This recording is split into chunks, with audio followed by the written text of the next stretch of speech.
Buenos días, ¿me escuchan? Muchas gracias, buenos días. Sé que estamos temprano en esta parte del mundo, un poco más tarde en Ginebra, pero ya es hora de empezar la actividad. Yo soy Katia Salazar, directora de la Fundación para el Debido Proceso o Due Process of Law Foundation, y en nombre de todas las organizaciones convocantes de este evento, quiero darles la bienvenida a todos y todas las y los participantes el día de hoy. Y por supuesto un agradecimiento especial a los ponentes, ¿no? A las personas, a los colegas que participan como ponentes el día de hoy en este evento y por supuesto al moderador que nos acompañan el día de hoy. Un agradecimiento especial también quiero hacer a CCPR, a la organización que nos aloja el día de hoy, que aloja a la mayoría de expositores que están en este momento en Ginebra. Como son muchos participantes, expositores, y lo más importante lo van a decir ellos, yo me voy a limitar a unos minutos de introducción antes de darle la palabra a mi colega Carolina Jiménez de Wola. Para estar todos en la misma página, a partir de la misma base, quiero recordarles, ¿no?, que el 27 de septiembre de 2019, el Consejo de Derechos Humanos de Naciones Unidas aprobó una resolución creando la Misión de Determinación de los Hechos para Venezuela, cuyo mandato era investigar violaciones manifiestas de derechos humanos ocurridas en ese país, como ejecuciones extrajudiciales, desapariciones forzadas, detenciones arbitrarias, torturas y otros tratos crueles, inhumanos o degradantes, incluida la violencia sexual y de género, y con eso ayudar a combatir la impunidad y asegurar la plena rendición de cuentas de los autores y la justicia para las víctimas. En el año 2020, este mandato fue prorrogado por el Consejo por 2 años más, hasta septiembre de este año, fecha en la que el Consejo evaluará y decidirá sobre una extensión adicional del mandato de la Misión de Determinación de los Hechos. La misión o Fact-Finding Mission está integrada por 3 expertos independientes y desde su creación ha venido llevando a cabo un trabajo fundamental que ha seguido los más altos estándares para la investigación de derechos humanos y, lo más importante, sus informes han evidenciado el carácter sistemático de las violaciones de derechos humanos ocurridas o que vienen ocurriendo en Venezuela, así como la falta total de independencia del Poder Judicial en ese país, que ha venido sirviendo como brazo legal del poder político en Venezuela. Entonces, para hablar de lo que se ha logrado hasta el momento, de los avances, de los logros y de los desafíos, así como de la necesidad y las razones para una extensión del mandato de la Misión de Determinación de los Hechos, contamos el día de hoy con un panel de lujo que nos compartirá sus reflexiones sobre este punto, ¿no? Tenemos entonces el día de hoy a Calixto Ávila en representación de Provea, Mercedes de Freitas en representación de Transparencia Internacional Venezuela. Contamos también con la presencia de Ronnie Buquier de COFAVIC, Sara Fernández de CEPAS, Fernando Fernández del Monitor de Derechos Humanos y Jan Simon del Max Planck Institute de Alemania. Contamos también con la presencia y moderación de José Ugaz, reconocido penalista y ex presidente de la Junta Directiva de Transparencia Internacional. Nuevamente, gracias a todas las organizaciones co-convocantes, en especial a CCPR, por todo el apoyo logístico y material. Y le paso ahora la palabra a Carolina Jiménez, presidenta desde hace relativamente poco de la Oficina en Washington para Asuntos Latinoamericanos, colega y amiga. Bienvenida, Carolina, te paso la palabra. Muchísimas gracias, Katia, y buenos días para los que estamos en este lado del Atlántico y buenas tardes para una buena parte de nuestros oyentes que están en el otro lado del Atlántico, pero en especial para este panel de lujo, como bien decía Katia. Creo que sin duda estamos convocando un evento sobre la renovación o no del mandato de la misión de determinación de los hechos para Venezuela, cuando el mundo está enormemente preocupado y hay que decirlo devastado por la situación que está viviéndose básicamente en el corazón de Europa frente a una guerra de agresión, ¿no? Como es la de Rusia contra Ucrania. En este momento en que el mundo está, ¿no? Totalmente enfocado en buscar soluciones a esa guerra, es también un momento en el que dentro de Venezuela, por unos meses ya o casi más de un año, se promueve una narrativa, ¿no? Desde el poder, de que el país está realmente mejorando, desde que de que el país tiene una situación económica mucho mejor a la que se tenía cuando el Consejo de Derechos Humanos de la ONU creó el mandato para el establecimiento de la misión.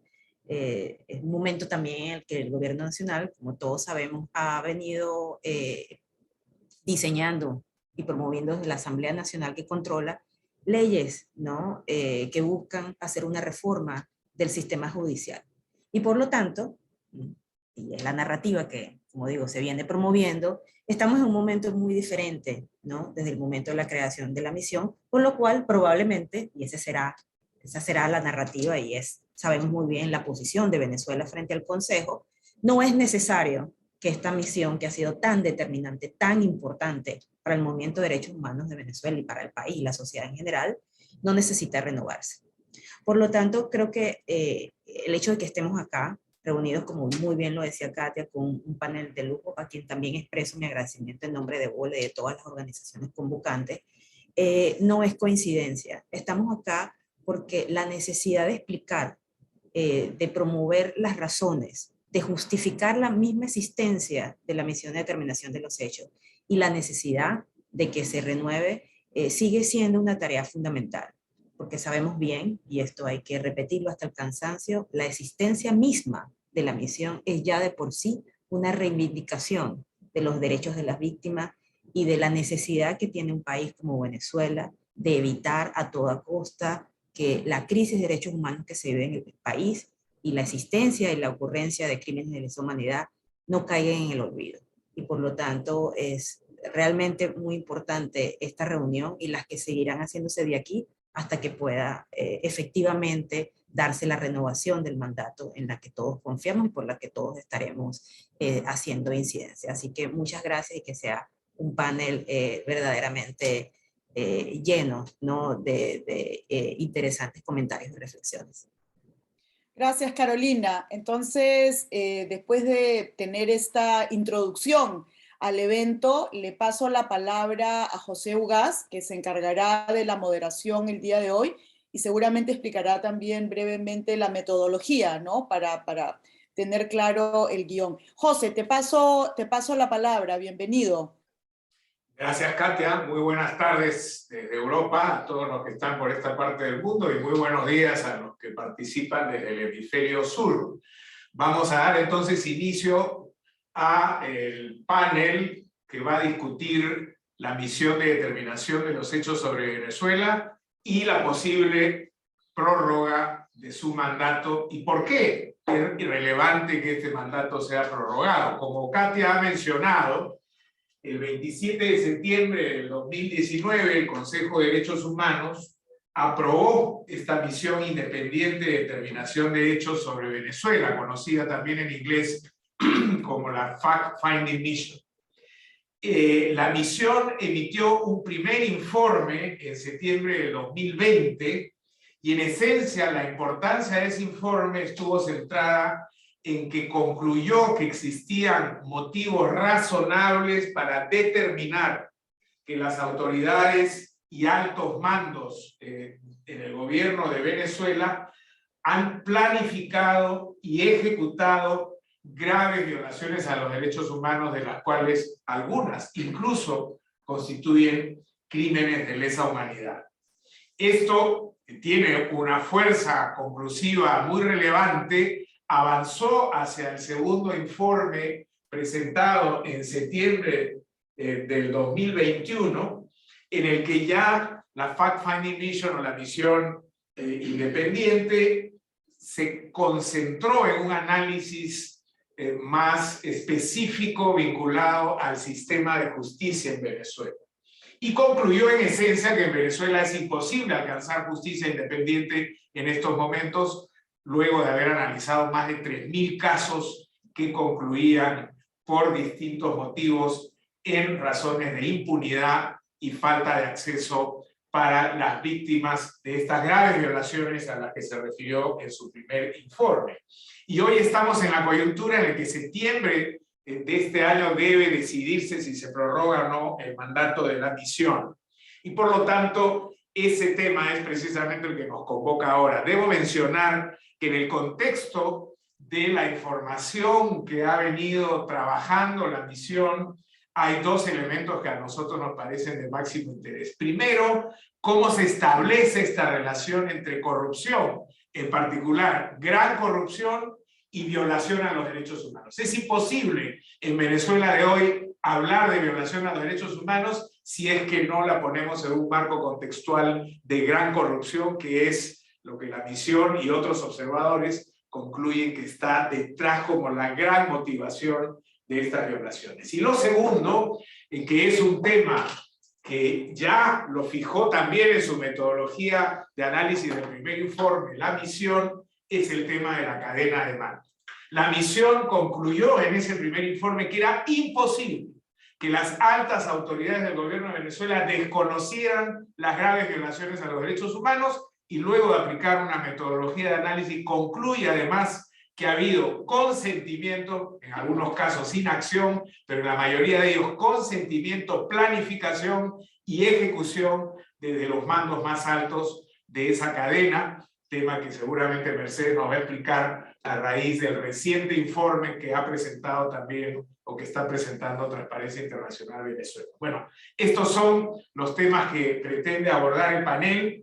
Como efectivamente somos varios, hay 5 personas que van a presentar, les voy a pedir que hagan el esfuerzo de hacer su primera presentación. Vamos a tener dos rondas, una primera presentación de 6 minutos, respondiendo a una pregunta genérica, y luego va a haber una pregunta específica para cada uno en la segunda ronda.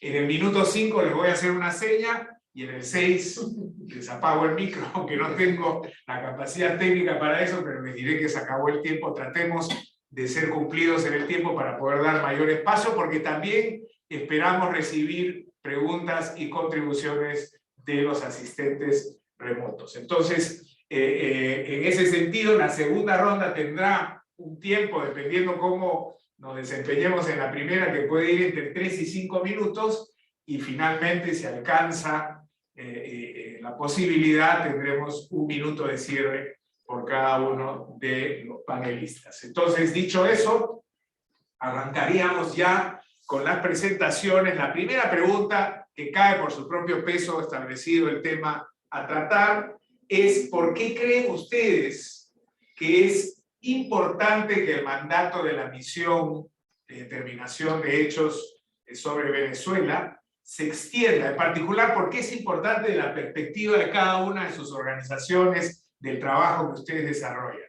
En otras palabras, ¿cómo es que la Fact-Finding Mission, o la misión de determinación, ha contribuido o complementado el trabajo y la trayectoria institucional que en defensa de los derechos humanos y contra la corrupción vienen desarrollando en sus distintos espacios? ¿Y qué esperan de la renovación de ese mandato, que ojalá se cumpla, para el futuro del desarrollo de su trabajo? Esa sería en genérico la pregunta. Luego le pediremos a Jan una visión un poco más desde el tema de la Corte Penal Internacional, la cadena de mando, la complementariedad, para cerrar esta primera ronda. Entonces vamos a ir en orden alfabético. En primer lugar, le pediría a Calixto Ávila, de Provea, que nos contribuya con esa respuesta. Muchísimas gracias, José. Bueno, evidentemente mi intervención trata de recuperar uno de los principios fundamentales del derecho internacional, que es el principio de la buena fe en el cumplimiento de tratados internacionales. Entonces, una de las preguntas esenciales es pues, plantearse la cuestión de si un gobierno de facto que ha desmontado el Estado de Derecho puede cumplir de buena fe con los tratados internacionales de derechos humanos. El principio de buena fe es una de las piedras angulares del derecho internacional, incluido el derecho internacional de los derechos humanos, y su cumplimiento requiere por lo menos de dos condiciones esenciales. La primera condición es tener un Estado democrático, y la segunda es tener una comunidad internacional que vele por el cumplimiento de ese principio. Un Estado democrático necesita obviamente contrapesos institucionales basados en el principio de separación de poderes. En este sentido, el actual gobierno de facto ha sido posible gracias a la inexistencia de un Consejo Nacional Electoral independiente, lo que llevó a unas votaciones presidenciales en mayo de 2018 y a unas votaciones parlamentarias en diciembre de 2020, que no fueron elecciones ni libres, ni inclusivas, ni transparentes. De otro lado, la persecución contra la oposición política democrática ha sido posible gracias a un poder judicial que, según el informe de la Misión de Determinación de Hechos de septiembre de 2021, en lugar de actuar como contrapeso de otras instituciones del Estado y ofrecer protección a las víctimas de violaciones a derechos humanos, ha facilitado su comisión y ha contribuido a la impunidad. Una mención especial debe ser hecha a la Defensoría del Pueblo, silente e inactiva ante las graves violaciones a los derechos humanos que ocurren en el país. No en vano, esa Defensoría ha sido clasificada por la Alianza Global de Instituciones Nacionales de Derechos Humanos, la institución competente y asociada a las Naciones Unidas para el tema, en la categoría B y no en la categoría A, que es la atribuida a las instituciones que cumplen totalmente con los principios de París. Con un escenario interno tan adverso, corresponde a la comunidad internacional garantizar que el Estado venezolano cumpla con ese principio de buena fe. Tras denunciar la Convención Americana de Derechos Humanos, el gobierno de Maduro trata de reducir el rol del sistema universal a una mera relación instrumental de cooperación para la que tampoco existen garantías institucionales a nivel interno.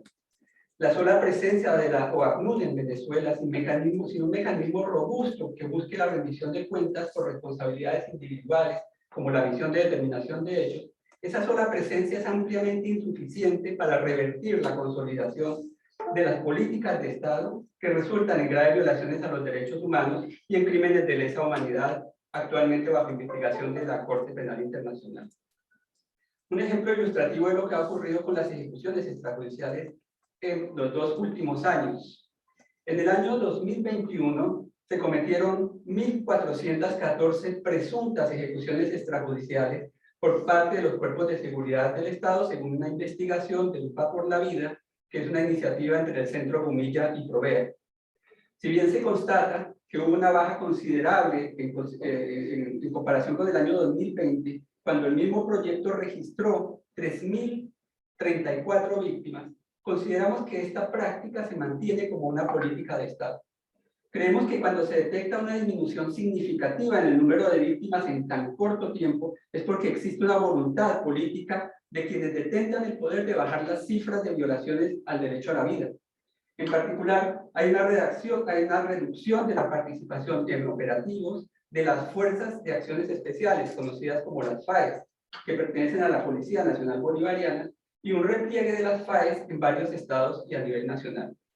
En consecuencia, en el 2021 las FAES fueron sustituidas por el Cuerpo de Investigaciones Científicas Penales y Criminalísticas, conocido como el CICPC, como la instancia policial con más violaciones al derecho a la vida, como responsables de 347 presuntas ejecuciones extrajudiciales, lo que representa un 25%, seguidas por las policías estatales, responsables de 326 muertes, para un 30%. Las principales víctimas de esa política de Estado siguen siendo jóvenes de zonas populares en edades entre los 18 y los 24 años. Una disminución tan significativa de las ejecuciones extrajudiciales no habría sido posible sin mecanismos de monitoreo internacional que favorezcan el establecimiento de responsabilidades del Estado, pero especialmente de individuos que ejercen hoy las potestades del Estado en Venezuela. Y es allí donde la Misión de Determinación de Hechos ha jugado un rol esencial con sus investigaciones y sus informes. Al final han terminado salvando vidas en el país. Renovar su mandato en septiembre de este año permitirá mantener una presión sobre las cadenas de mando y los más altos responsables y hacer más visible el desmonte de una política de Estado que victimiza a sectores populares venezolanos. El gobierno de Maduro busca retrasar o detener los mecanismos internacionales de protección de derechos humanos mientras mantiene una política de Estado para cometer violaciones graves a los derechos humanos y crímenes de lesa humanidad. no busca fortalecer el funcionamiento del Estado de Derecho y de los poderes democráticos del país, sino evitar que se establezcan las responsabilidades individuales.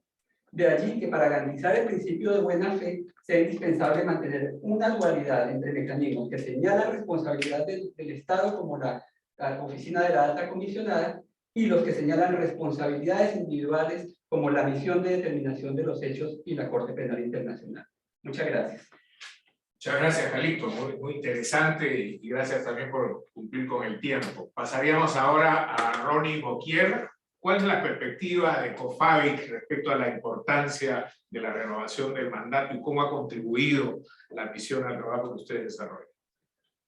Muchas gracias, José, y gracias a las organizaciones que han preparado este espacio y por invitarnos a ser parte de este panel. Bueno, desde COFABIC quisiéramos insistir en que la situación venezolana sigue siendo de gran preocupación para la región y para toda la comunidad democrática.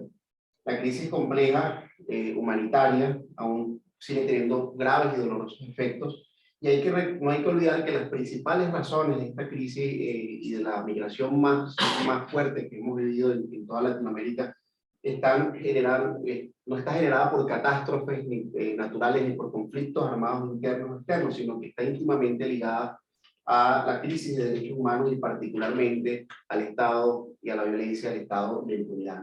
La crisis de derechos humanos en Venezuela tiene un eje transversal que nos preocupa mucho, que es la creciente impunidad sistemática, que afecta pues, a centenares de víctimas. Ya han escuchado varias cifras de personas familiares que son víctimas de ejecuciones extrajudiciales. Lamentablemente Venezuela sigue siendo un referente negativo en la región y se siguen fortaleciendo alrededor de Venezuela nuevos modelos de autoritarismo que aplican mecanismos similares de persecución, criminalización y de política de violencia.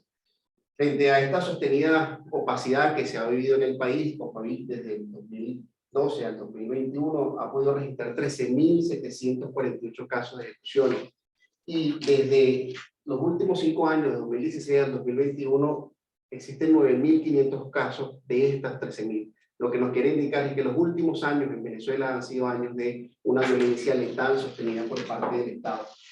El mismo Ministerio Público ha reconocido recientemente en el 2022, en el examen periódico universal, en el informe presentado ante el Consejo, que en 3 años, 2017 al 2021, ha podido iniciar 4.890 investigaciones sobre ejecuciones extrajudiciales, de los cuales solo 118 casos han sido condenados, o sea, solo el 16% llega a conocer un juez y una condena de estos casos. En el caso de tortura es menor la cantidad, solo el 8% llega a conocer una sentencia de juez, lo que nos indica que la impunidad aceptada también desde las instituciones del Estado es una impunidad que afecta directamente a las víctimas y al país.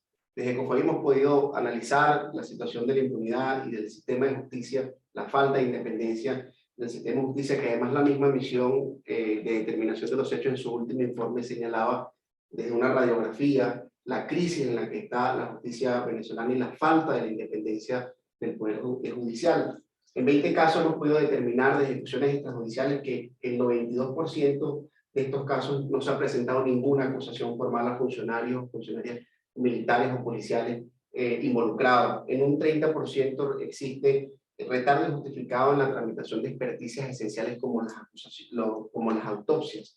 En el 96% de estos casos no se ha podido presentar ninguna detención en contra de los presuntos responsables de estos casos. Y el 80% han registrado amenazas a los familiares de las víctimas, que en su mayoría, el 76% de los casos son mujeres, desde las esposas, hermanas, mujeres que se enfrentan a la impunidad, a la criminalización y a la persecución. Es evidente que el Estado ha tenido la intención de tener estos mecanismos de seguridad ciudadana con una intención de control social. ¿Por qué lo vemos así? Porque dentro de las cifras que hemos documentado desde COFABIC, más del 45% de las ejecuciones extrajudiciales se ha dado en operativos de seguridad ciudadana con participación mixta de cuerpos militares y policiales, y se ha dado en más del 35% a pleno luz del día, haciendo de estos castigos ejemplarizantes para las comunidades enteras. Adicional a esto, lo han mencionado los colegas anteriormente, la Corte Interamericana ha emitido varios fallos en los cuales ha condenado al Estado a cumplir con reparaciones a víctimas de violaciones de derechos humanos graves como las ejecuciones extrajudiciales y las torturas, tratos crueles, inhumanos y degradantes. Sin embargo, han sido desacatadas de manera sistemática y además de esto, en el 2012, como ya sabemos, se denunció la convención aislando cada vez más a las víctimas de la justicia. La Oficina de la Alta Comisionada en el 2019 presentó un informe que definía claramente todas las violaciones graves a los derechos humanos y la impunidad que existe en el país. En este informe recomendó directamente la disolución de un cuerpo como la FAE y a este momento la FAE sigue siendo un cuerpo que está activo dentro de la política de seguridad ciudadana. Tanto la Oficina de la Alta Comisionada como la Misión de Determinación de Hechos han corroborado que la independencia del Poder Judicial no solo está cuestionada, sino que desde el Poder Judicial se ha utilizado también a jueces y fiscales como un mecanismo, una herramienta de persecución y de impunidad. Bueno, por todo lo anterior, desde COFABIL, pues consideramos urgente, necesario la renovación del mandato de la Misión Independiente Internacional de Determinación de los Hechos, debido a que es imprescindible seguir visibilizando y documentando los casos de estos presuntos crímenes de lesa humanidad bajo estándares rigurosos de investigación. Además, es indispensable la construcción de la memoria y mantener la esperanza viva de centenares de víctimas que, a pesar de la impunidad que consiguen en la justicia interna, y pues tienen la confianza en estos mecanismos internacionales, en este espacio de reparación y justicia que les permite hablar con expertos internacionales y que les permite tener un momento de escucha. Muchas gracias, Ronnie.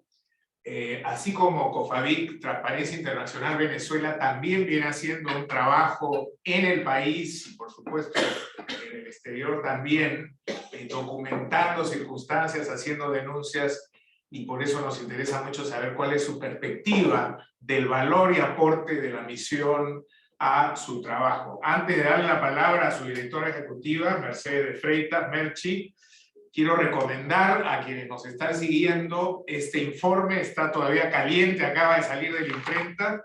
Es un informe de marzo del 2022, preparado por Transparencia Internacional Venezuela, sobre los temas fundamentalmente centrados en gran corrupción y derechos humanos. Hay aquí un análisis muy importante del problema de la justicia, del problema migratorio y cómo la gran corrupción impacta en la violación de derechos humanos en Venezuela, culminando con un capítulo muy importante que, siguiendo la metodología de la misión, aborda el problema de la cadena de mando en el régimen venezolano y su vinculación con los graves casos de corrupción. Merchi. Muchísimas gracias. Voy a tapar el segundo. Bueno, yo voy a presentar tres razones por las que consideramos, para ser resumido, por las que nos parece que debería continuar, pedimos que continúe y se prorrogue el mandato de la misión. El primero es porque Venezuela necesita verdad y justicia y nadie más está haciendo investigación sobre este tema. Nadie, ni en Venezuela ni en el exterior, está haciendo investigaciones sobre los hechos de violación de derechos humanos y lesa humanidad, la responsabilidad de las instituciones de justicia y la cadena de mando. Sabemos que la Corte Penal Internacional está haciendo investigación, pero requiere de un equipo de investigación que pueda sumar y aportar a las investigaciones que se vienen realizando. En la investigación de Transparencia de Venezuela, nosotros mostramos, en este informe que acaba de mostrar José, mostramos cómo el interés económico, el control discrecional y la apropiación indebida de la renta de Venezuela es decir, la corrupción y la necesidad de mantener la impunidad, la causa principal de las violaciones de derechos humanos. Es el principal móvil de las personas responsables de las violaciones de derechos humanos. El gigantesco desfalco que hemos estado mostrando, que suman cientos de miles de millones de dólares perdidos, que para Transparencia de Venezuela es la causa real de la crisis humanitaria compleja que vivimos y de la violación de derechos humanos y de los delitos de lesa humanidad, que empezaron más o menos en 2003, según nuestros cálculos, se mantiene hoy día. A pesar de la crisis, a pesar de las sanciones, el gobierno responsable de estas cosas ha sabido encontrar una manera de aprovechar cada una de las oportunidades. Si bien la gasolina ahora no es tan atractiva para el contrabando, pues se consigue entonces el oro, y la situación en el arco minero del Orinoco es de gran preocupación para todos los venezolanos. Y en el recientes visitas que hemos hecho para hacer una investigación a fondo, hemos podido comprobar que la Fuerza Armada, el Estado venezolano en diferentes formas conviven con las personas que imponen su ley y sus normas por la fuerza, en una simbiosis muy difícil de explicar, pero que es apreciada a simple vista por todos los que ahí conviven. La corrupción no desciende, por el contrario, a pesar de que en Venezuela vemos, como decía Carolina, que hay ciertas pequeñas burbujas en donde personas que sí tienen acceso a recursos y sobre todo a una comunicación directa con el poder, a pesar de esa pequeña burbuja, lo que está pasando en realidad es que se amplía la brecha de desigualdad, y los pocos que tienen, las pocas personas que tienen acceso al dinero cercano al poder, pues entonces se disparan, y la mayoría de los venezolanos están en una situación cada día más crítica. El sistema de justicia venezolano no investiga casos. La investigación que estamos presentando en ese informe muestra cómo, después de revisar todos los casos en los que el fiscal ha trabajado en temas de corrupción, por lo menos los que ha mencionado, de esos casos, solamente los que tienen que ver con traidores al gobierno, así llamados traidores al gobierno, o los que tienen que ver con personas que tienen bajo rango en el gobierno y que no afecta al alto gobierno, son los que a los que se les abre investigación. Tampoco sabemos si esas investigaciones terminan en juicios y en sentencias. De 83 funcionarios de seguridad y defensa que han sido investigados desde el 2017 hasta el 2021 por el Ministerio Público, solamente 25 tienen sentencias y ninguno pertenece al alto gobierno. Las estructuras de mando, las estructuras de control de mando no han cambiado sus formas, sus normas y la información que presentan. Mantienen la opacidad, mantienen la discrecionalidad y tienen sus vínculos con grupos de poder y grupos ilícitos. La justicia es una mercancía en Venezuela. Tenemos encuestas y entrevistas en profundidad a abogados, a ex jueces, a fiscales, que nos han mencionado las tarifas que se cobran en el sistema de justicia para obtener una sentencia, para tener un traslado a un tribunal, para sacar una copia, para pasar comida a los presos. El último punto que quiero agregar sería que la tarea está pendiente. Está pendiente porque los delitos continúan, como hemos escuchado a Calixto, como hemos escuchado a Ronnie, las violaciones de los derechos humanos continúan y la corrupción continúa. Y ese vínculo se sigue profundizando, y mientras existan las mismas estructuras y las mismas personas cambiando de puesto, nos tememos que vamos a necesitar mucho más que una misión de determinación de los hechos como la que hemos visto hasta ahora. La necesitamos por mucho más tiempo y con mucha más profundidad y poder. Muchísimas gracias. Gracias, Merchi. Muy bien, pasamos entonces a Sara Fernández, que nos acompaña virtualmente de CEPAS. ¿Cuál es la visión de esta organización respecto a la importancia de la misión y qué rol ha jugado en la complementariedad de su trabajo? Gracias, buenas tardes para ustedes y buenos días al resto, y es un gusto escucharlos y verlos a todos. Yo quería enfocarme en 3 consecuencias importantes que el trabajo de la misión ha tenido para CEPAS como organización de derechos humanos, sobre todo enfocada en el tema de persecución, que es un tema que monitoreamos desde la organización. La primera consecuencia es que realmente nos ha ayudado a comprender diversos patrones de persecución de autoridades estatales específicas, como el SEBIN, el DGCIN, pero también otros de los que ya han nombrado mis colegas, e incluso de grupos particulares que han sido armados por el gobierno y que son utilizados también para la represión de disidentes o aquellos considerados como disidentes por el gobierno y que en Venezuela se les da el nombre de colectivos. Los informes de la misión han permitido enmarcar los casos particulares que hemos documentado desde CEPAS dentro de un patrón mucho más amplio que incluye diversos casos documentados por las demás organizaciones en Venezuela y que nos ha ayudado describiendo patrones de persecución en los cuales coinciden las mismas autoridades estatales, los mismos centros de detención y también una secuencia específica de hechos. La cadena de persecución usualmente comienza por una estigmatización de la víctima por parte de altos funcionarios, incluyendo al presidente, pero también otros voceros del partido de gobierno. Continúa con una privación arbitraria de libertad, continúa con tortura o tratos crueles en esos centros de detención y en algunos casos, incluyendo casos documentados por CEPAS, incluso ha terminado con la muerte en custodia. El primer informe de la misión nos permitió precisamente comprender cómo se desarrolla esta secuencia de los patrones de persecución. Aunado a esto, nos ha brindado un análisis de cómo la respuesta de las autoridades, y esto es algo que también han mencionado los colegas, se enmarcan en un patrón de impunidad en el cual el Poder Judicial no solamente no ha servido para establecer las garantías necesarias para proteger a las víctimas, sino que muy por el contrario ha utilizado el proceso para legitimar las actuaciones de la fuerza de seguridad.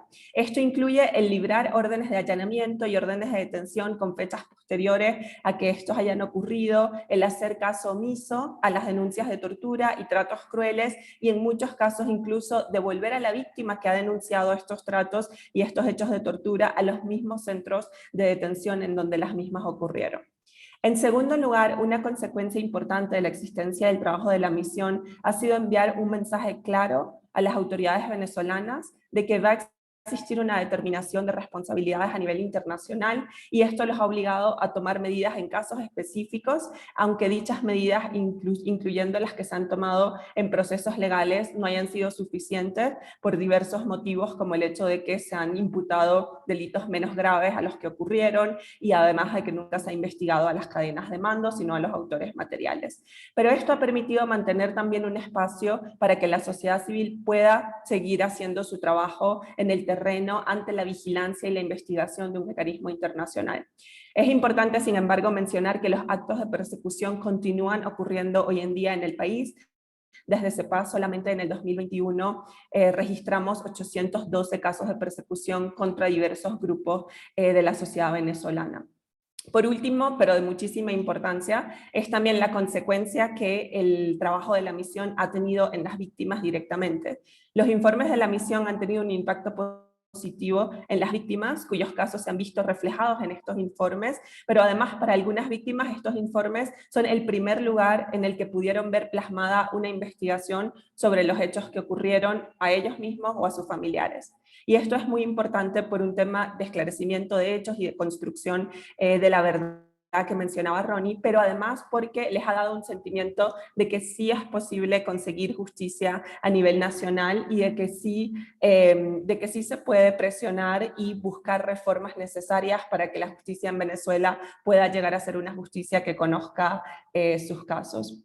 Solo quiero culminar diciendo que hace poco escuchábamos a un defensor venezolano en una reunión decir que agradecía profundamente el trabajo de la misión porque gracias a la investigación de la misión habíamos podido descubrir la existencia de centros de detención clandestinos operados por el DGCIM en Venezuela y donde se han cometido hechos de tortura y que hay que agradecer que por un mecanismo internacional podamos conocer cosas que están pasando al interior del país, y creo que esto refleja mucho el sentimiento de las organizaciones, de lo útil que ha sido tener una investigación seria que describa los patrones diversos seguidos en contra de perfiles de víctimas específicas, y que va a servir sin duda en el futuro no solo para la investigación de la Corte Penal Internacional, sino también para cualquier mecanismo de justicia transicional que se pueda aplicar en el país. Gracias.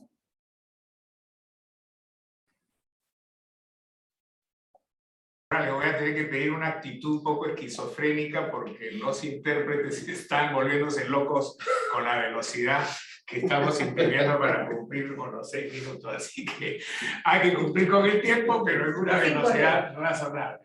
Ya está con nosotros Fernando Fernández, ya se unió al equipo. Recordar, Fernando, que tenemos 6 minutos para responder a esta pregunta de cuál es la importancia que le reconoce a la misión especial sobre Venezuela y de qué manera cree usted que aporta al trabajo de monitoreo de derechos humanos.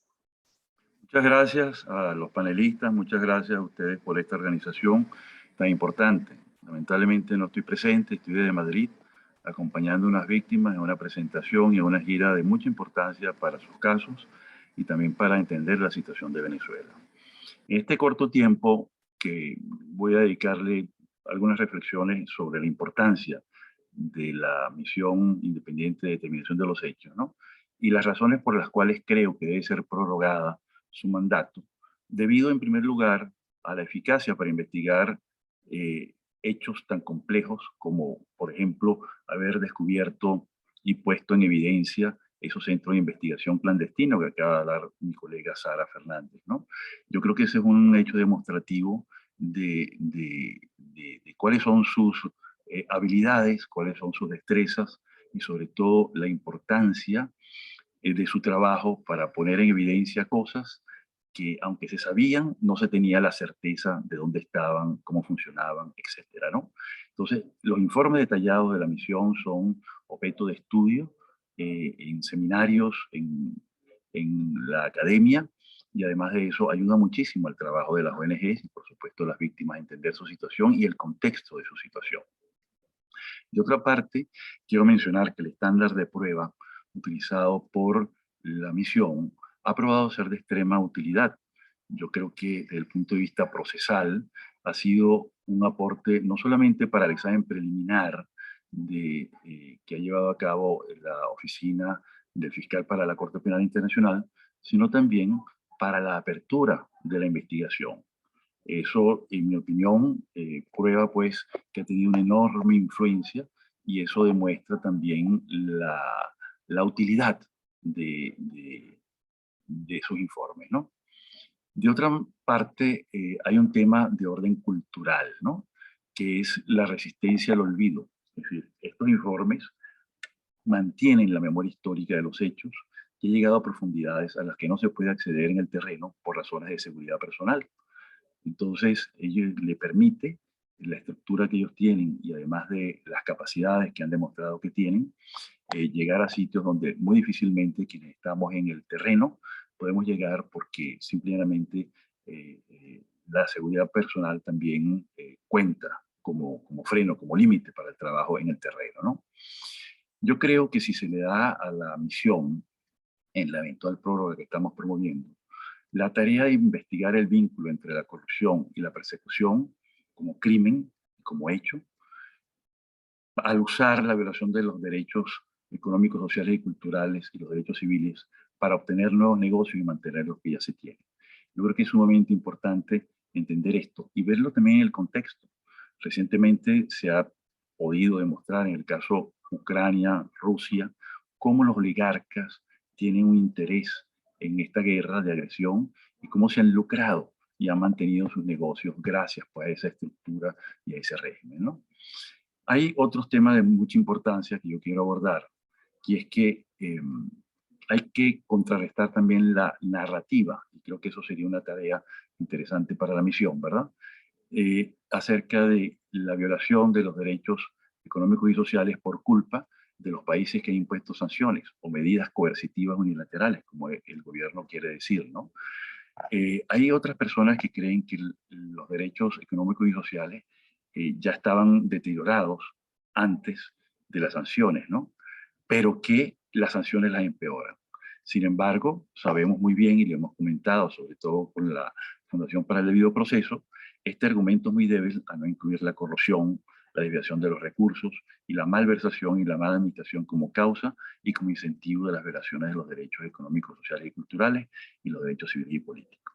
Por supuesto que estoy absolutamente, y con esto termino, convencido de la necesidad práctica, de la necesidad jurídica, de la necesidad inclusive hasta antropológica e histórica de mantener y de fortalecer a la misión en todas sus tareas. Me gustaría ver que en esta reunión que se está produciendo ahora en Ginebra y sobre todo también la que se producirá en septiembre, eso ya sea una realidad. Bueno, con eso concluyo, espero haber cumplido el plazo de tiempo y muchísimas gracias a ustedes por esta oportunidad.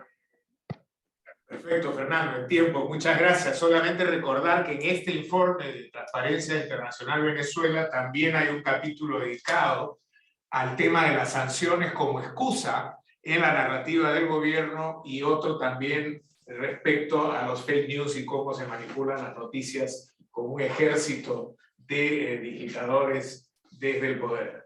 Finalmente, para terminar esta primera ronda, le voy a pedir a Jan que nos dé desde su perspectiva una visión más internacional o de derecho penal, cómo ve el tema de la fact-finding mission, qué rol ha jugado con el tema de la Corte Penal Internacional y su complementariedad.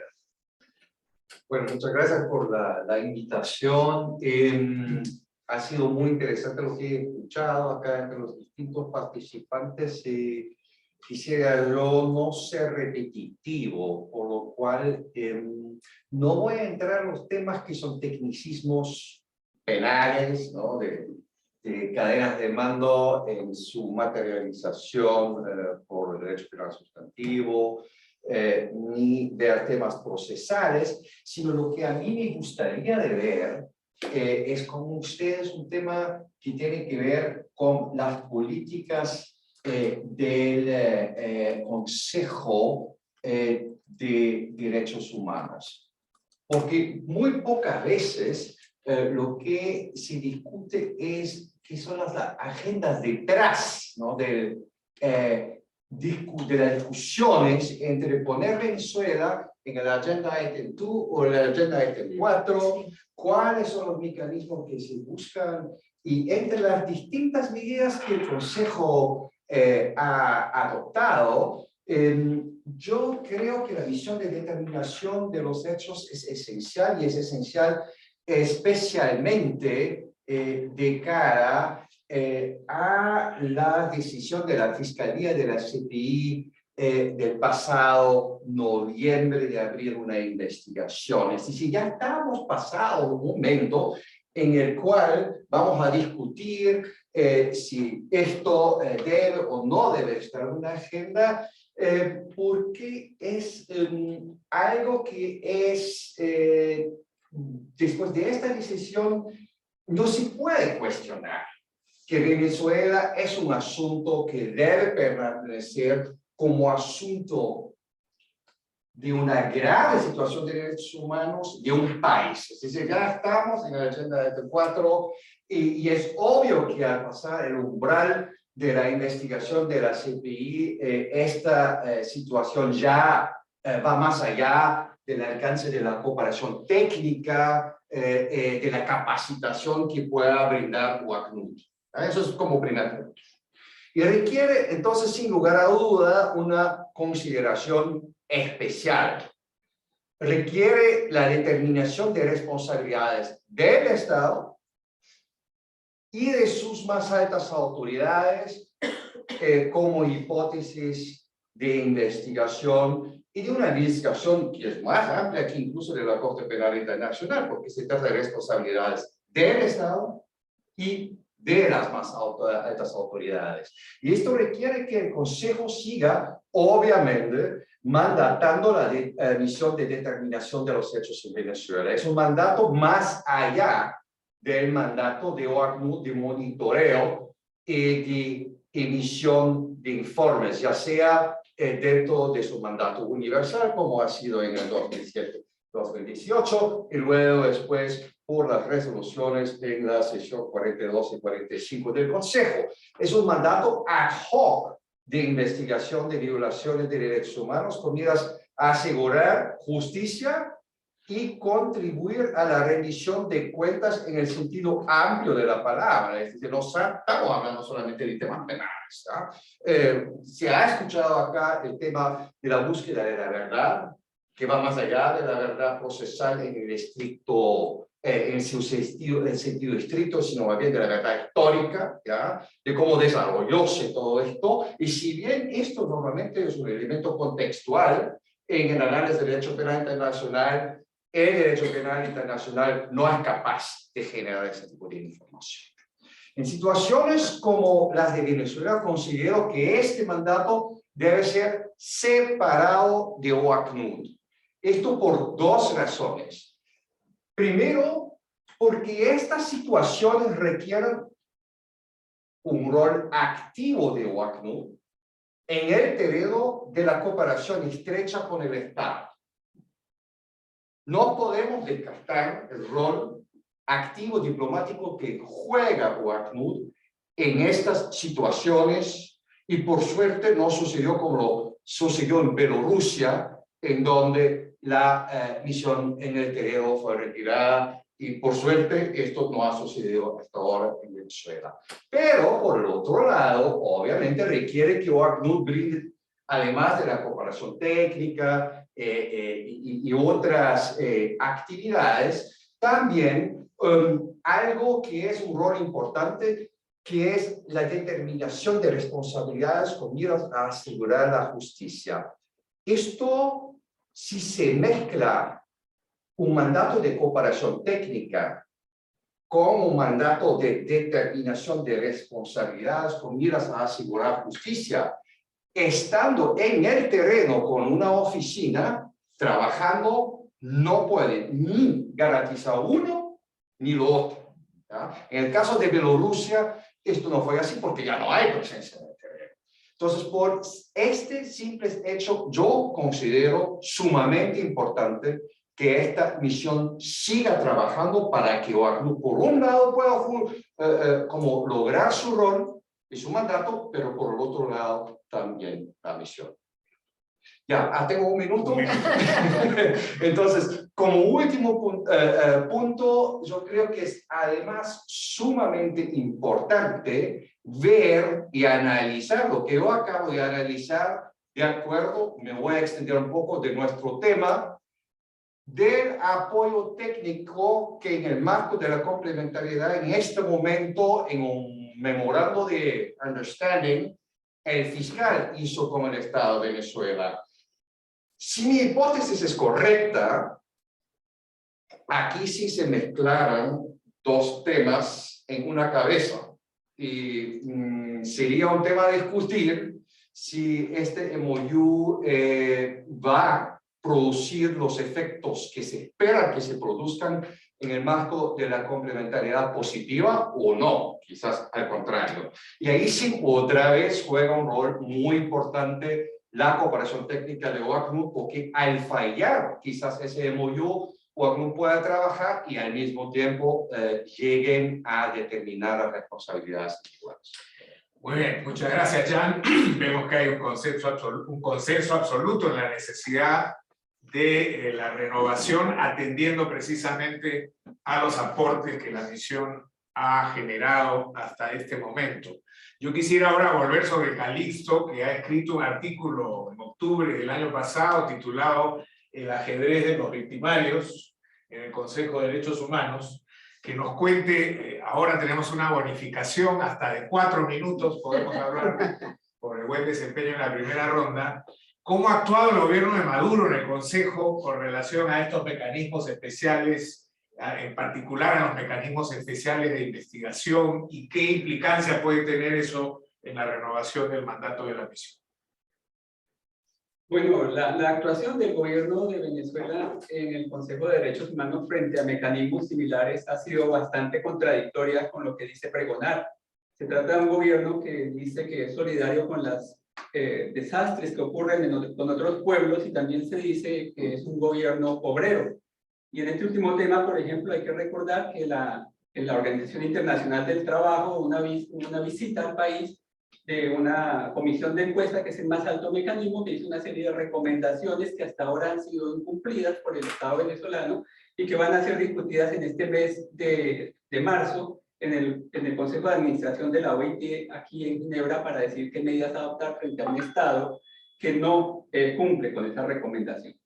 Pero en el terreno de mecanismos similares en el Consejo de Derechos Humanos, hay que decir que en el mes de octubre del año pasado se votaron 4 resoluciones en el Consejo de Derechos Humanos, en las cuales Venezuela votó contra, y 4 resoluciones para prorrogar mecanismos similares. El primer voto fue respecto a Afganistán, donde se estableció un relator especial para la situación, que en ese momento ya era como vivimos una guerra actualmente en Ucrania. El tema de Afganistán, con la llegada del talibán al poder, había planteado serios problemas de derechos humanos. Venezuela votó contra, afortunadamente fue finalmente establecido el mecanismo.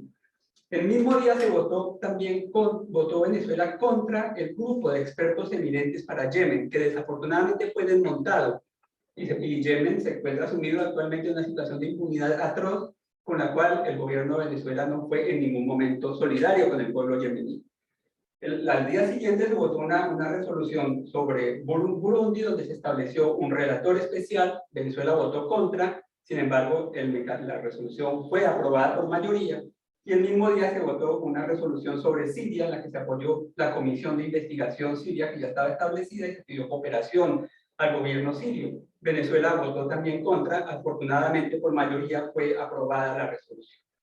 Así que viene teniendo una conducta de vetar cualquier mecanismo de monitoreo, en una tesis que mantiene el gobierno de que lo fundamental con la relación con el sistema universal es de cooperación, pero no de monitoreo. Ese es su argumento fundamental. Sin embargo, este mes, en estas sesiones del Consejo, se votó una resolución sobre la situación en Ucrania, y por primera vez el Estado venezolano se abstiene de votar. No votó contra, lo pudo haber hecho como hizo Rusia y como lo hizo Eritrea, pero se abstuvo. Y yo creo que ese es un elemento bastante significativo. El gobierno del señor Maduro está midiendo el impacto de asociarse con estrategias de gobiernos que evitan cualquier mecanismo de monitoreo, y más en una situación tan dramática como la agresión contra Ucrania. Así que hay un cálculo político de cara a septiembre para poder tener unas mejores condiciones de votación a su resolución.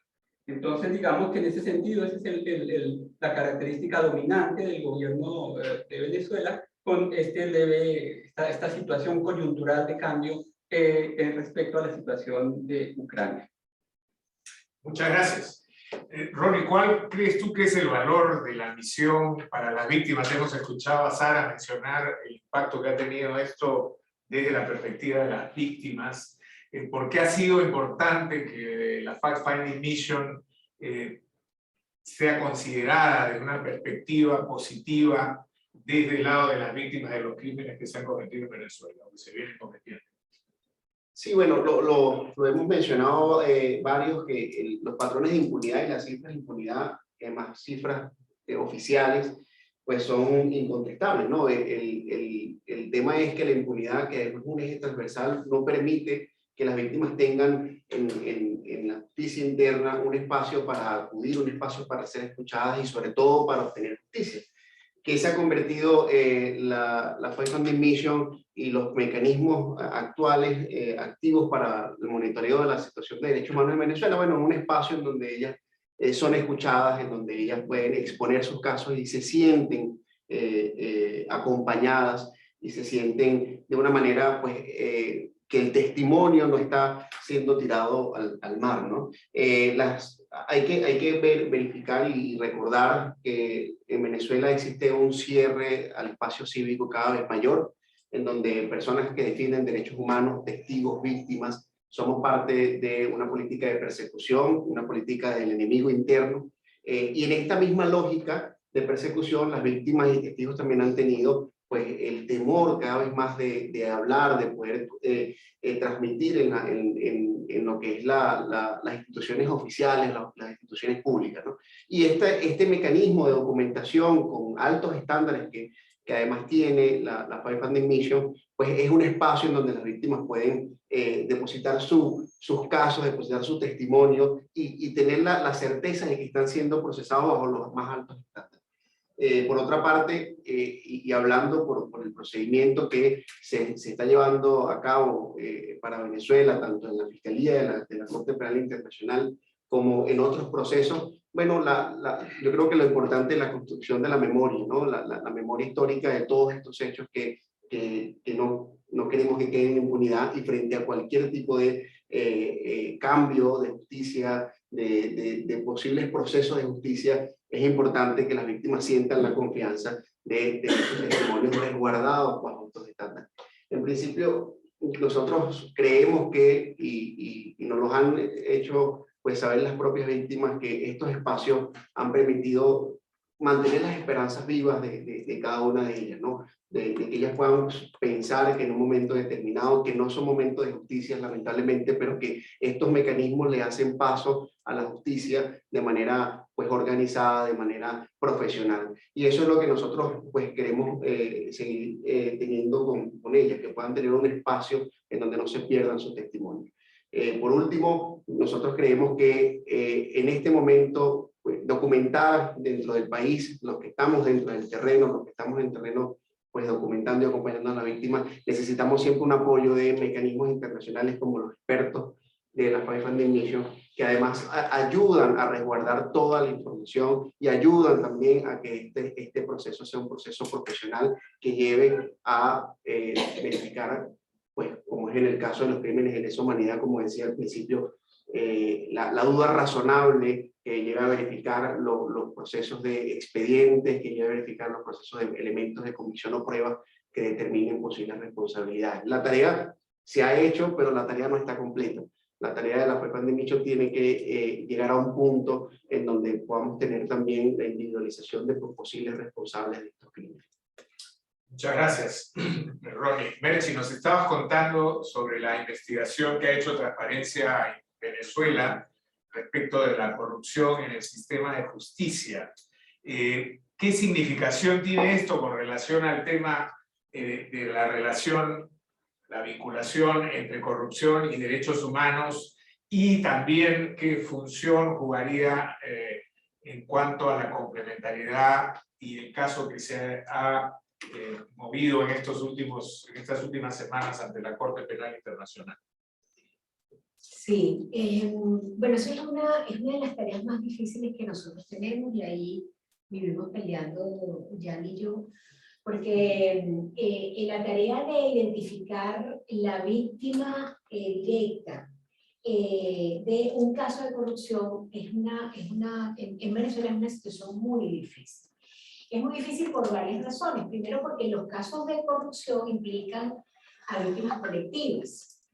Que se hayan robado el dinero que iba para un hospital en Guárico para atender a pacientes renales, y que el hospital no se haya construido, implica que todos los pacientes del estado Guárico y sus alrededores tienen que viajar 2 y 3 veces a la semana hasta Caracas, sin dinero, con unas limitaciones espantosas y con la dolencia que permite, que tiene esa enfermedad terrible. ¿Cómo se evalúa, cómo se mide cuán víctima es ese grupo de personas? ¿Cómo se mide que esos pacientes se están muriendo porque le faltó ese hospital, que es víctima de corrupción, que no se construyó porque el dinero desapareció, el dinero se lo robaron? Bueno, de eso tenemos muchísimos casos. Solamente en obras inconclusas vamos a sacar un informe próximamente de 271 obras inconclusas, grandes obras que hacían falta, mucha falta, y que en Venezuela no se construyeron. Entonces, la tarea que estamos desarrollando ahora es tratar de identificar ese vínculo, la responsabilidad que tienen esas personas, la responsabilidad que tienen los corruptos o los posibles corruptos, en la violación de derechos humanos, tratando de ver el interés económico que está detrás de la violación de derechos humanos. Una de las cosas que hemos estado haciendo ha sido revisar la lista completa de las personas que han sido mencionadas como violadores directos, asesinos, los que dispararon, los que agredieron, los que empujaron al van desde el SEBIN y lo suicidaron, etcétera, ¿no? Y a estas personas entonces las estamos analizando esa cadena de mando, quién era su jefe inmediato, quién estaba por encima de él, quiénes dieron las órdenes. Ahí la cadena de mando está muy clara, porque todos sabemos en qué momento, en cada momento de los años, quién era su jefe, y todas esas personas estaban nombradas además por Nicolás Maduro. Ahora, esos casos, cuando hubo esa violación, hubo un cambio importante en la institución. ¿La institución se movió para cambiar las políticas? No. En algunos momentos se cambiaron las personas, no siempre, pero los sistemas se mantuvieron igual.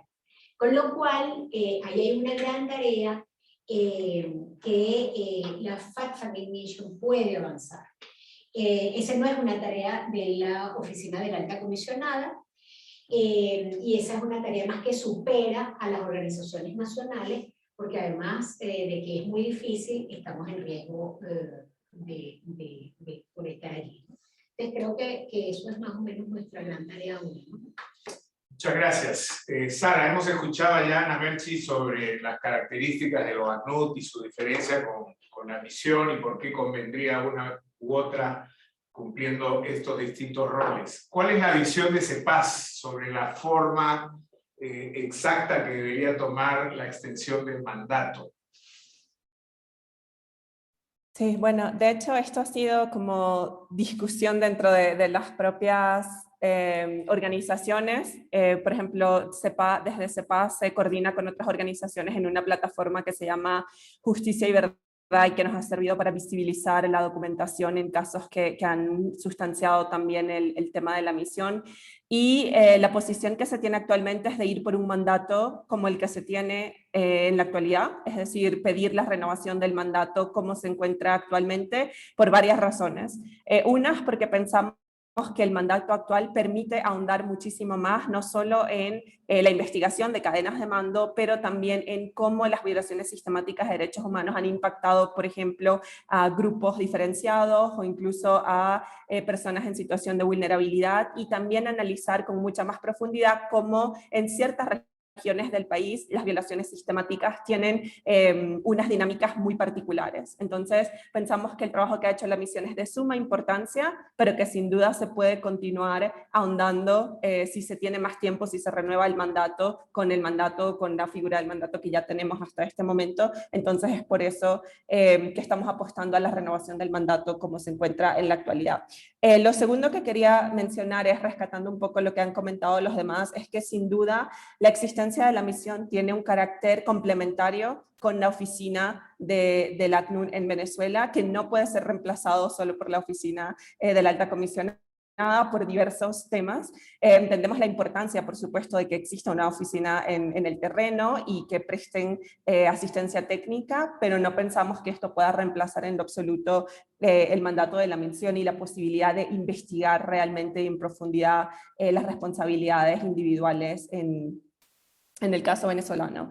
Y también quería hacer una última mención al tema de cómo esto deja a la sociedad civil, ¿no? Porque la sociedad civil ha sido el motor esencial que ha sustanciado los procesos, tanto ante la fact-finding como ante la CPI, y esto también las pone en una posición de vulnerabilidad, sobre todo quienes están trabajando en el terreno, y es importante no solamente renovar el mandato de la misión, pero también mantener la protección a la sociedad civil venezolana para que pueda continuar coordinada, para que pueda continuar fortaleciéndose, porque en la medida en que la sociedad civil pueda seguir haciendo su trabajo, van a poder seguir avanzando tanto la investigación en CPI como el trabajo de la misión. Y por último, solamente para hacer referencia a algo que también vemos como complementario, y es el trabajo que la misión tiene con Corte Penal Internacional. Por supuesto, la jurisdicción de la Corte es muy distinta al mandato de la misión, que permite una investigación mucho más amplia, pero sí creemos que el trabajo de la misión va a ser esencial para sustanciar y para ayudar a crear las narrativas y el entendimiento de elementos contextuales en el marco de la investigación en la situación Venezuela 1, y por eso creemos que también debe resaltarse su relevancia. Y esto lo vemos un poco con el timing que han tenido los informes de la misión.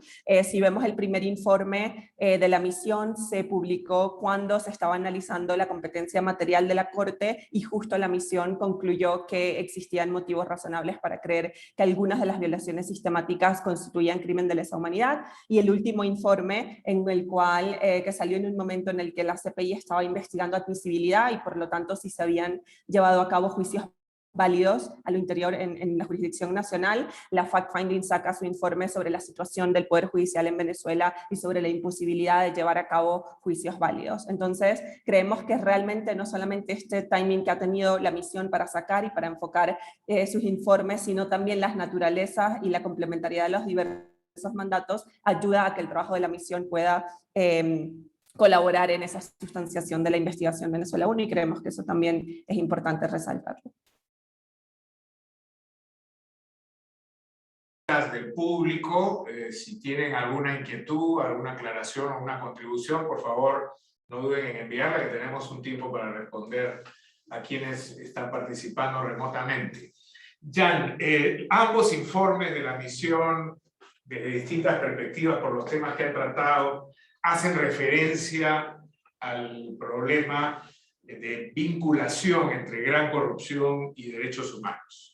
Algunos piensan, entre yo, que es insuficiente el trato que se le ha dado todavía. Claro, no era el eje central de su mandato, no estaba entre los 4 temas de su foco principal, pero ¿cómo ves tú el tema de los beneficios económicos personales que hay detrás de esta organización que se convierte de alguna manera en el motor principal, aparentemente, de las violaciones a derechos humanos, y cómo debería perfilarse en esta extensión posible del mandato? Esperemos que algo venga también en el tercer informe, la problemática de gran corrupción y derechos humanos. Sí, muchas gracias por la pregunta.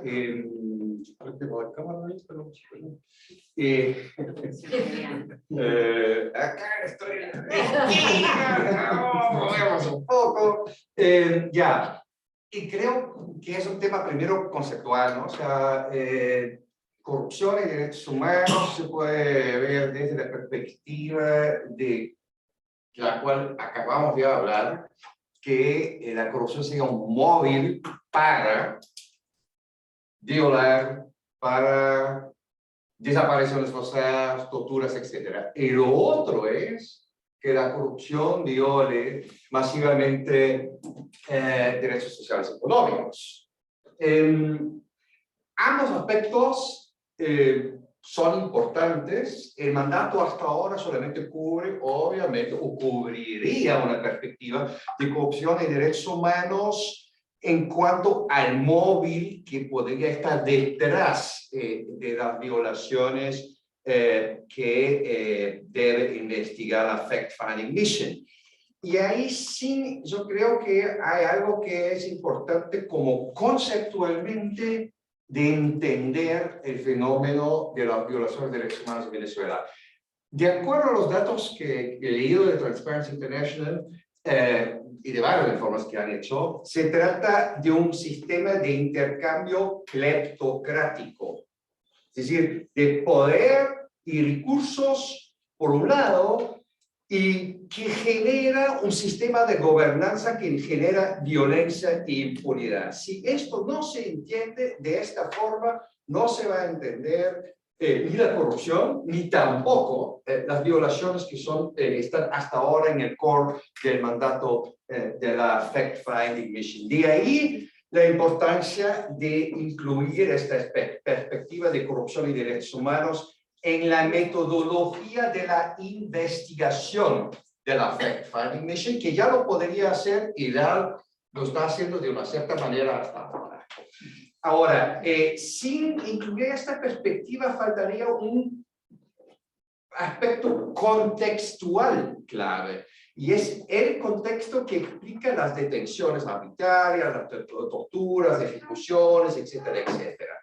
Y sin esta perspectiva no se tendría ninguna idea de la dimensión completa de la pretensión incluso de desmantelar a la oposición venezolana. No se trata simplemente de un tema de ideologías de aniquilar a los opositores políticos, sino más bien se trata, si la hipótesis es correcta, que se trata de un sistema de cleptocracia, de continuar robando, de generar impunidad y de tener en el fondo un monopolio de saqueo del Estado. Esto es algo que hasta ahora en el ámbito del Consejo no se ha abordado, sino lo que sí se ha abordado muy recientemente en un informe de septiembre del año pasado en el caso de Sudán del Sur, ha sido el tema de la corrupción y la gran corrupción en Sudán del Sur que podría impactar a derechos sociales y económicos. Este tema es algo que debería estar en el mandato de la Fact-Finding Mission siempre y cuando ahí viene mi cautela que se tengan los recursos en el ciclo de investigación para poder investigar eso a fondo. Porque esto requiere una perspectiva mucho más amplia de entender violaciones, incluso las violaciones como torturas y desapariciones forzadas, en un contexto más amplio.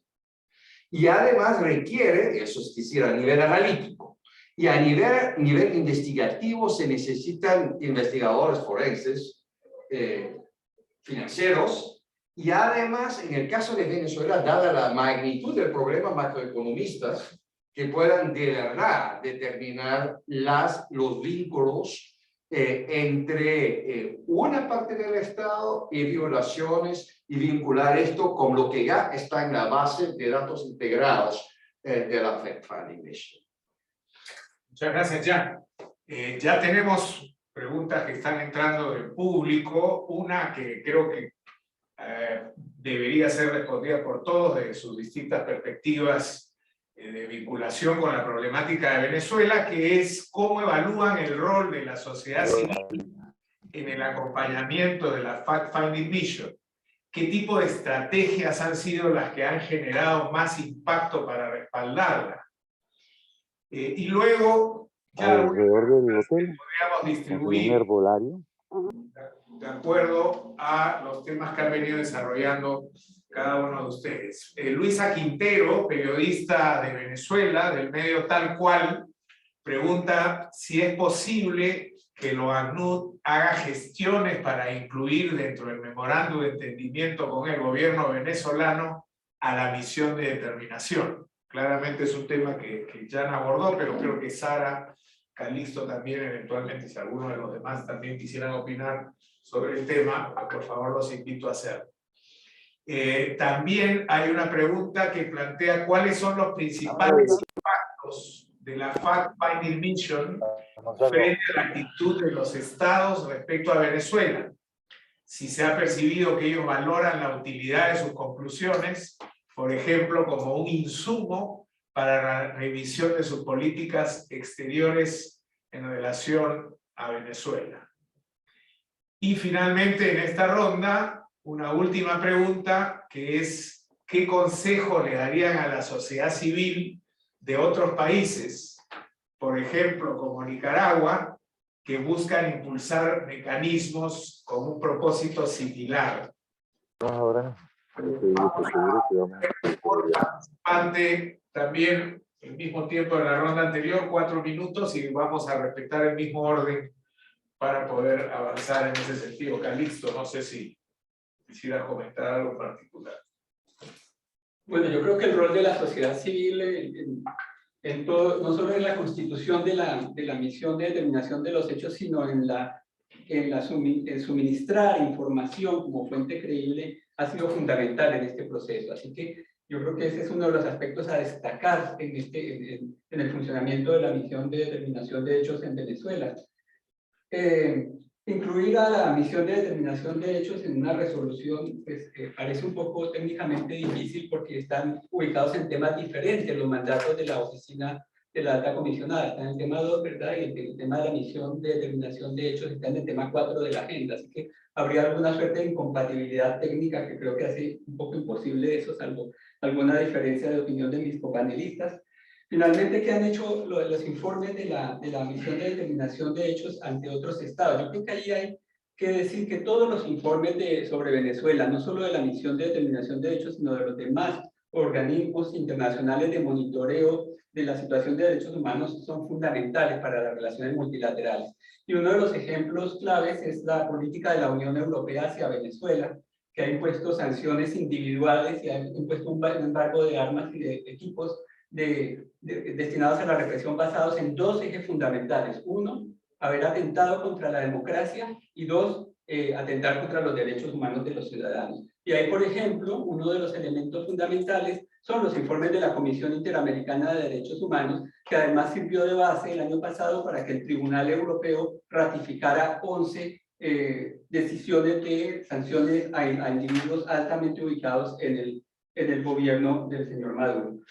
Sobre la situación de Nicaragua, la situación precaria de la sociedad civil que es perseguida por el gobierno del señor Ortega, pues es una prueba clara de que la sociedad civil sí que es uno de los factores fundamentales para activar los mecanismos internacionales. Yo creo que la sociedad civil nicaragüense, como la sociedad civil venezolana, puede aprender de los mecanismos desarrollados en otros espacios. En el caso de Venezuela hemos aprendido bastante de la sociedad civil peruana, que hizo frente al gobierno de Fujimori, y en el que hemos establecido bastantes paralelismos de acción. Muchas gracias. Muchas gracias. Ronnie. Sí, un poco para profundizar y complementar lo que ha dicho Calixto. El rol de la sociedad civil, yo creo que hay que definirlo así: el rol de la sociedad civil venezolana, de las víctimas, de sus testimonios y su valentía, fue determinante para la creación de estos mecanismos, no solo la Funding Mission, sino también conseguir que la propia oficina de la alta comisionada pues tuviera una presencia a través de testimonios cuando inclusive no tenían acceso al país, ¿no? Ese rol parte de una documentación y un acompañamiento que se hizo, pero también de una incidencia, una estrategia de incidencia cuando pues todavía era un problema para las personas defensoras hablar de la situación de Venezuela a nivel regional y a nivel internacional, cuando todavía no existía acuerdo en la comunidad internacional sobre las violaciones graves a los derechos humanos. Pues insistíamos en hacer pues redes de articulación para poder poner el tema en la agenda internacional, ¿no? Y se logró por la insistencia de la sociedad civil, que se organizó en el entorno a una estrategia de poder verificar y poder, además con una documentación seria, con testimonios reales y con un trabajo minucioso al lado de las víctimas, poder determinar que lo que estaba pasando pues era grave y necesitaba la atención de la comunidad internacional. Y en el tema de qué consejos dar a otros países de la región, en este momento Nicaragua u otros, creo que el seguir articulando esfuerzos, y lo hemos hecho desde COFAVI, hemos tenido algunas reuniones con diferentes redes de organizaciones de Centroamérica y otras organizaciones de la región que pueden contar experiencias, ¿no? Yo creo que la sociedad civil se ha fortalecido a nivel de la región en contar experiencias y poder ir agrupando estrategias de incidencia. Los colegas de Nicaragua han hecho un trabajo espectacular en la documentación a pesar de la persecución, y han llevado pues el tema a Naciones Unidas y están luchando por la aprobación de un mecanismo igual que el venezolano, de misión de determinación de hechos, que pueda pues hacer esto realidad. Yo creo que el consejo es seguir articulando esfuerzos, entender también, y yo creo que esta es la experiencia que nos ha llevado en toda la región, entender que a pesar de las ideologías, los derechos humanos tienen que ser un tema que esté en el centro, que se despegue de las ideologías políticas y que pueda determinar la documentación de los graves casos de violaciones de derechos humanos y la respuesta que se le tenga que dar desde los diferentes mecanismos y de la comunidad internacional. Muchas gracias. Sara. Sí, bueno, brevemente porque hablo todo lo que ya dijeron mis colegas.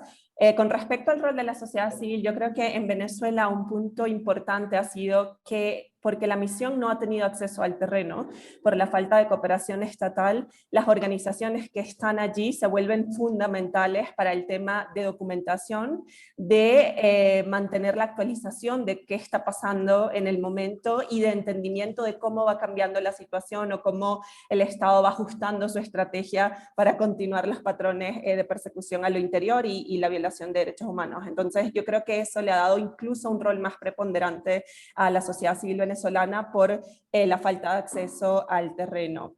Con respecto a la pregunta sobre si es posible que la Oficina de la Alta incluya el tema de la misión en su memorándum de entendimiento, sinceramente no, desde nuestra perspectiva al menos, no lo vemos como algo posible, pero además de eso, tampoco como algo necesario y como algo de utilidad, ¿no? Porque precisamente por la diferencia de los mecanismos de ambas, de la necesidad de la Oficina de la Alta de tener mayor cooperación porque está en el territorio y que eso la ha llevado a focalizarse más en cooperación técnica y menos en los temas del mandato de la misión. Entonces, no lo vemos como factible y pensamos que es importante que el mandato se continúe siendo una resolución por parte del Consejo de Derechos Humanos. Y por último, con respecto a algunos consejos como para otras situaciones, incluyendo la situación de Nicaragua, que puedan estar pasando por una situación similar a la que se ha pasado en Venezuela, yo diría dos cosas claves: coordinación y documentación. Coordinación al interior entre las diversas organizaciones, no solamente sobre cómo se refleja de mayor medida el trabajo que hacen, pero también sobre incidencia de qué se está pidiendo, a quién se le pide y toda esa estrategia de incidencia para generar un mecanismo de supervisión o monitoreo, y documentación, porque al final, en la medida en que las organizaciones documenten de mejor forma y mayor cantidad de casos, puede servir mucho más para que los estados se den cuenta de la necesidad de crear un mecanismo de supervisión independiente, como puede ser una misión de determinación. Entonces, lo enfocaría en esas dos cosas: coordinación y documentación de las organizaciones. Muchas gracias. Pasamos entonces a Merchi. Sí, bueno, en relación con el rol de la sociedad civil creo que quedó muy claro, y yo solo agregaría que en el caso de organizaciones que en un principio no eran organizaciones vistas como de defensoras de derechos humanos, la realidad venezolana nos ha llevado a entender que es vital ir más allá de solo entender cómo funcionan los mecanismos y cuántos se están robando y quiénes son los responsables, sino que ir más allá, entender que esas personas que son responsables, cuando son funcionarios públicos, tienen un rol de responsabilidad también en las consecuencias de la corrupción y la cleptocracia, como bien la definía en el caso de Venezuela ya.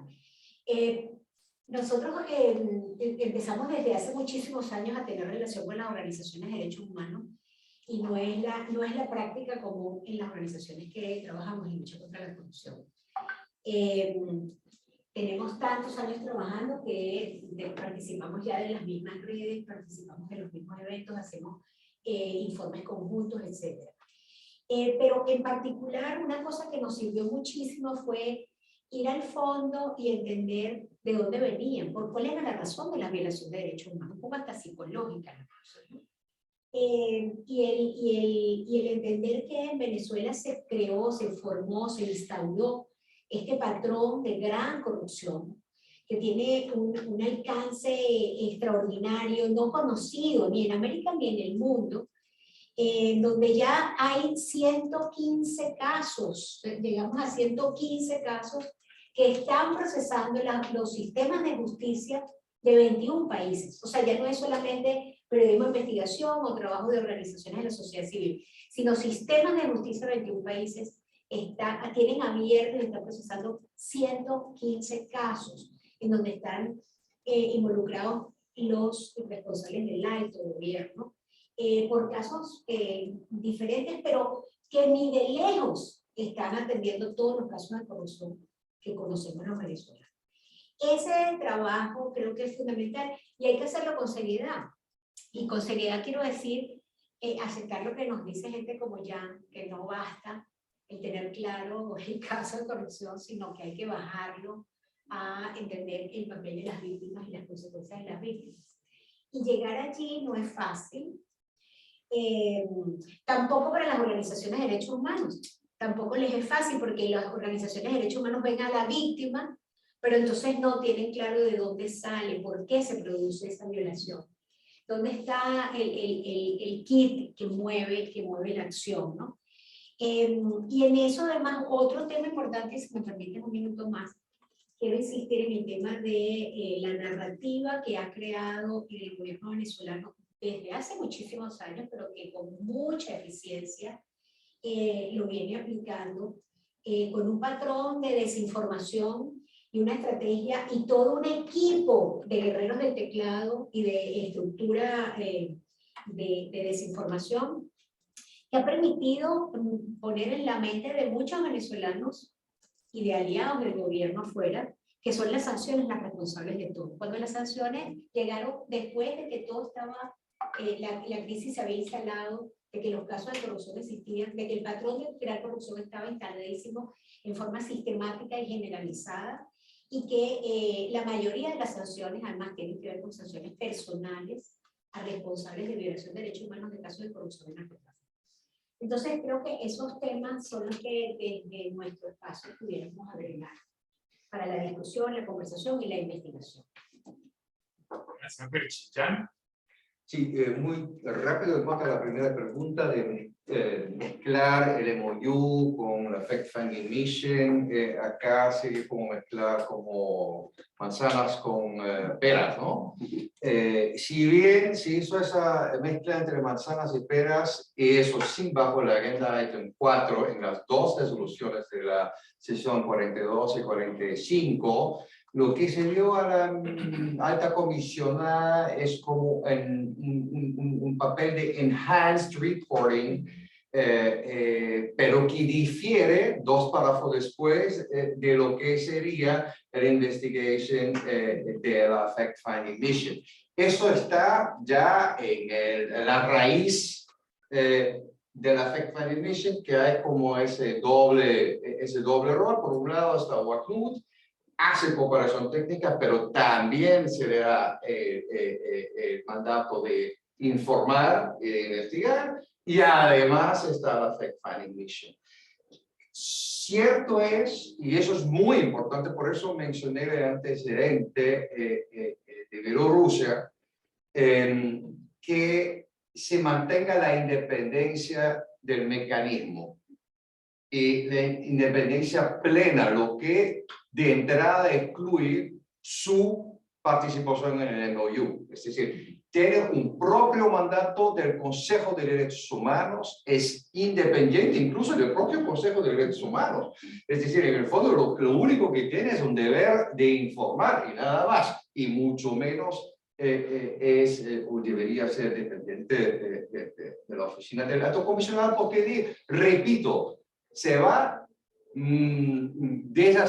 desestabilizar el mandato de uno y del otro.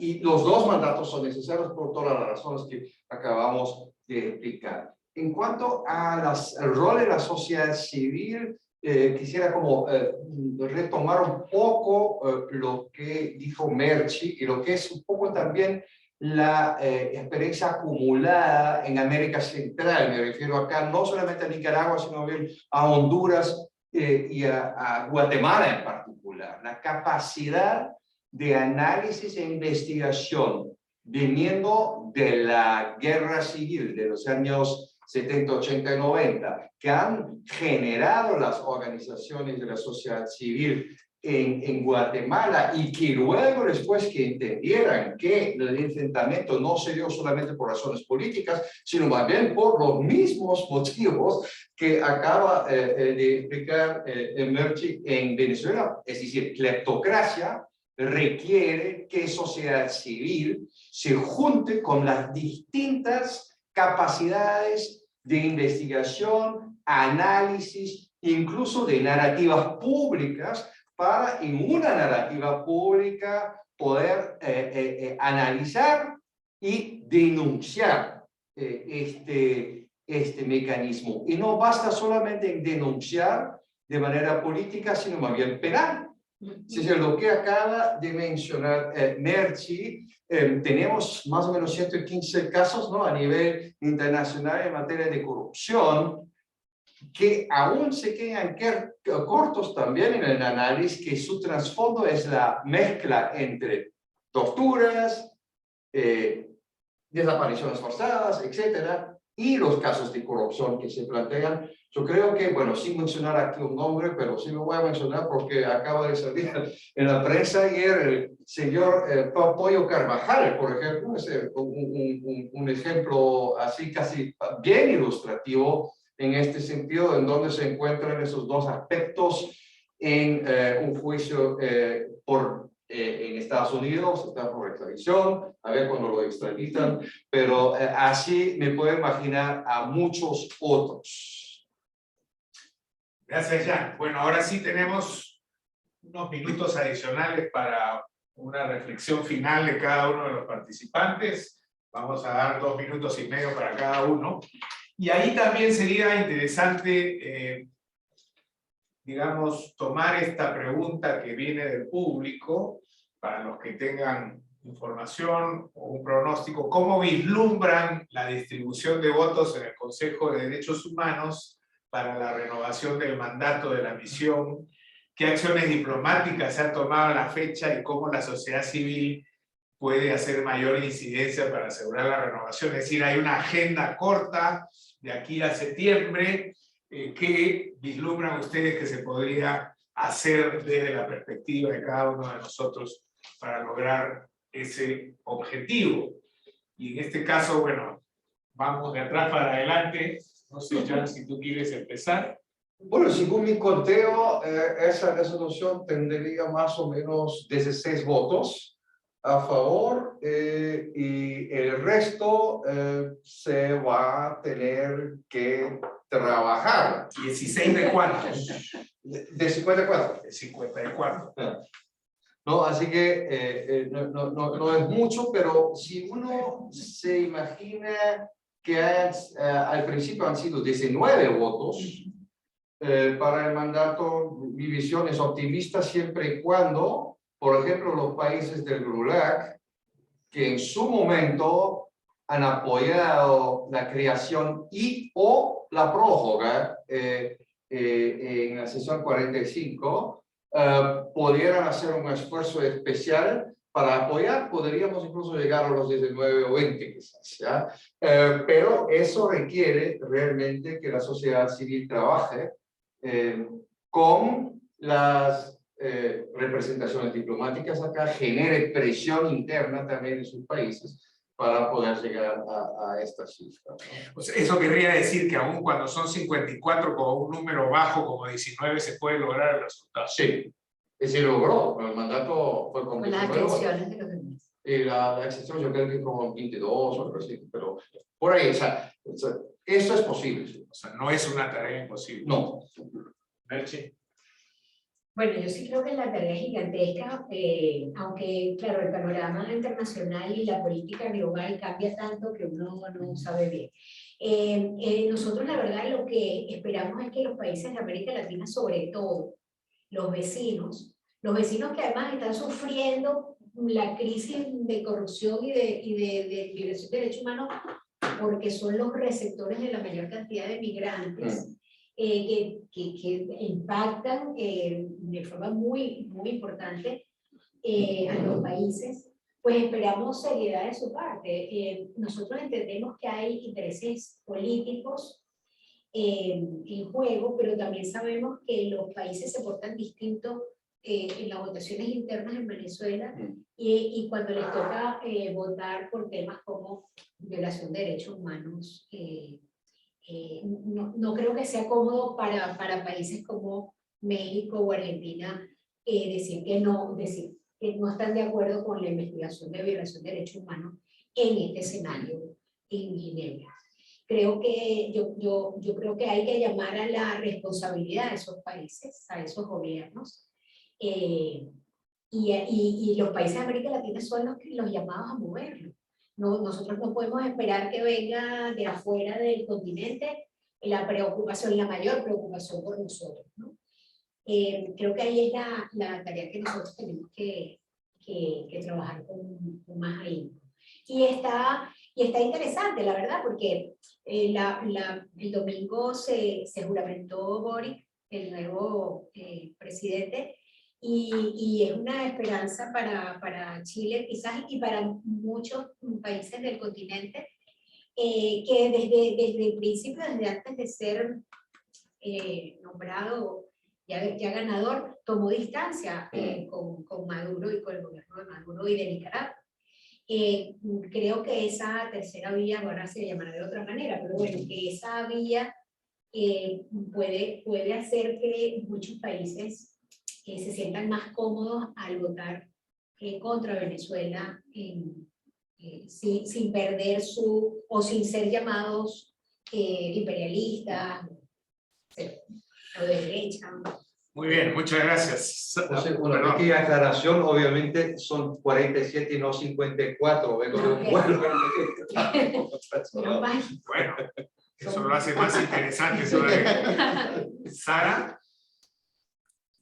Yo solamente acotar que, de hecho, aunque algunos números son optimistas, lo cierto es que hoy en día tenemos la composición del Consejo de Derechos Humanos más compleja, digamos, o más complicada para la renovación de la misión desde el 2019, que fue cuando se creó la misión. Entonces, sí hay un trabajo por hacer por parte de las organizaciones.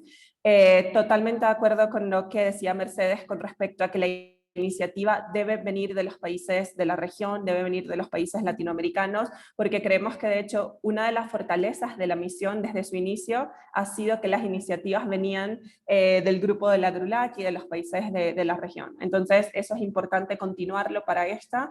Tenemos algunos cambios en el Consejo, también con la entrada de Estados Unidos, que puede ser un aliado importante, pero siempre reiterando que la iniciativa en sí debe venir de los países de la región. Y allí también un trabajo por parte de nosotros de hacer entender que el trabajo de la misión no es un tema ideológico, que es un tema de violaciones sistemáticas de derechos humanos, que es un tema de crímenes de lesa humanidad incluso, y que la votación de los estados debe ser basada en eso, en buscar la determinación de responsabilidad y la investigación sobre lo ocurrido y no basada en un tema ideológico en la región. Con respecto al trabajo que se está haciendo, sin duda desde las organizaciones venezolanas y también con el apoyo de muchas organizaciones internacionales que hoy son parte de este evento, tenemos una estrategia de incidencia precisamente para explicar la importancia de la renovación, no solamente ante las misiones en Ginebra, sino también ante las embajadas que están en el terreno y por supuesto ante las cancillerías, que es muchas veces en donde se toma una decisión de este tipo. Y en ese sentido también, además de continuar como con esta estrategia, uno de los mensajes clave va a ser lograr explicar por qué, teniendo la oficina de la Alta, por qué teniendo una investigación abierta en la situación Venezuela 1, seguimos necesitando a la misión. Muchas de esas ideas han sido discutidas el día de hoy y es importante mantener ese mensaje, hacerlo fuerte y hacérselo llegar a quienes están encargados de tomar la decisión por parte de las misiones.